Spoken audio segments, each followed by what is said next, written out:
Imagine that you're now having to make a simple yet life-changing decision. It's up to you to decide where a loved one of yours will live for the remainder of their life. To give this more depth, it's someone who has most likely looked after you your entire life, and now you're being given the responsibility to help to decide where they will live and who's going to look after them for the remainder of theirs.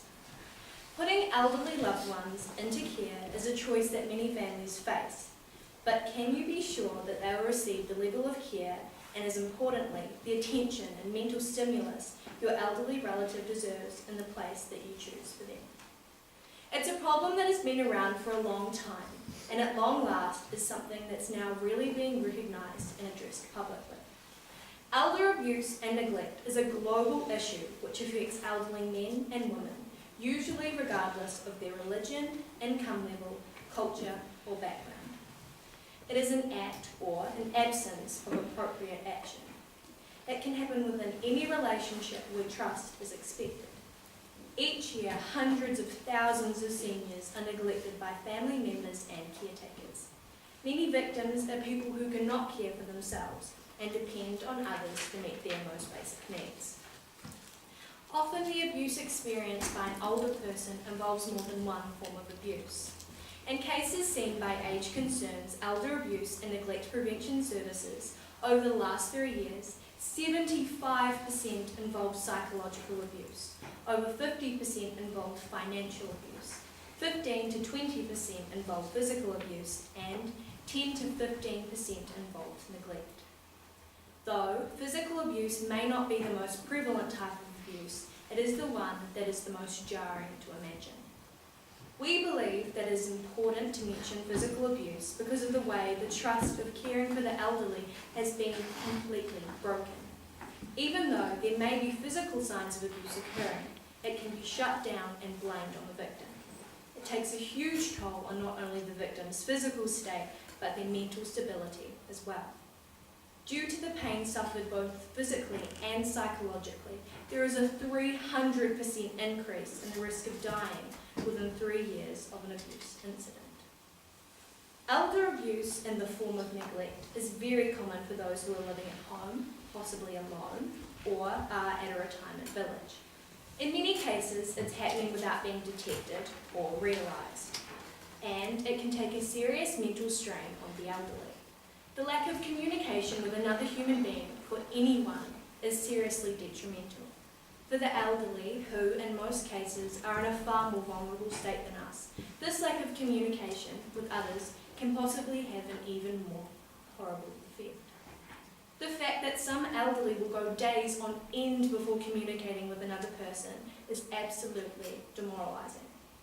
It isn't surprising that this affects the way that they react to situations and comprehend things, and especially how they value themselves. The elderly and their families are trusting the places of care to keep their loved ones comfortable, fed, and safely away from abusive situations. Though, in saying this, 75% of abuse cases are due to family members inflicting this abuse. Fortunately, there are many easy and straightforward ways to prevent this issue. You can raise awareness and take down the taboo that's surrounding it, and just have conversations with the people about what's going on. Making brochures and posters to publicise this issue. You can volunteer and spend time with people that you know, or go and visit your own grandparents. You can challenge ageist approaches that belittle the elderly, such as the idea that old age equals a lack of tech savviness, know-how, and more. If you think an elderly person in your life may be getting abused, you can look for common signs, which include unexplained behaviour and injuries, withdrawal, fear of a particular personal action, confusion, unusual withdrawals from their bank accounts, and signs of intimidation and threat. If you identify some of these signs, a conversation is definitely needed. Listen to what this person has to say and support them, rather than telling them what to do and shutting it down. If they describe a situation of abuse, a contact with the authorities may be needed. Most seniors are very capable of making decisions on their own, but because of this abuse, they may feel like they no longer are. It is crucial that you do something about your suspicions, even if you fear they could be wrong, as someone could be in a lot of danger.